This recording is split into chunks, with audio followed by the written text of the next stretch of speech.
ఆ పాలమూరు రంగారెడ్డి ప్రాజెక్ట్ కాడ కుర్చేసుకొని అది కట్టిస్తుండే.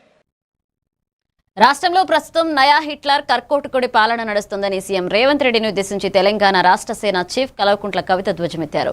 మునీరాబాద్లో జరిగిన భారీ బహిరంగ సభలో ఆమె ప్రసంగిస్తూ కాంగ్రెస్, బీఆర్ఎస్, బీజేపీలపై తీవ్రస్థాయి విమర్శలు గుప్పించారు.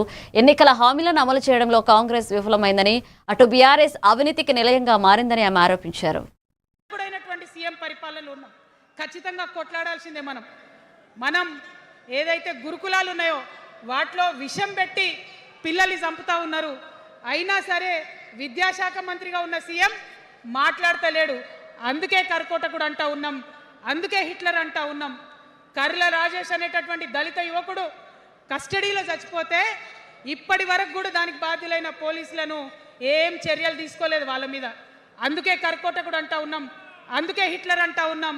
పిడికిలి బిగించి ఇప్పుడున్నటువంటి రాక్షస కాంగ్రెస్ పైన ఖచ్చితంగా కొట్లాడతాం, అందరికన్నా ఎక్కువ కొట్లాడతాం. ఇప్పుడు మనమే ప్రధాన ప్రతిపక్షం అవుతాం, 2 ఏళ్ల తర్వాత మనమే అధికార పక్షం అవుతాం. ఖచ్చితంగా అధికారంలోకి వస్తాం. ఎందుకోసం వస్తాం అంటే నేను ఒక మాట చెప్పాలి మీకు,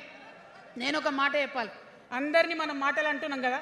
we are opposing everybody, we are criticizing everybody, but what is the solution?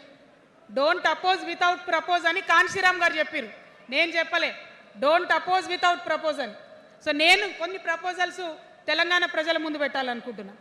ఇప్పుడైనటువంటి CM పరిపాలనలో ఉన్నాం, ఖచ్చితంగా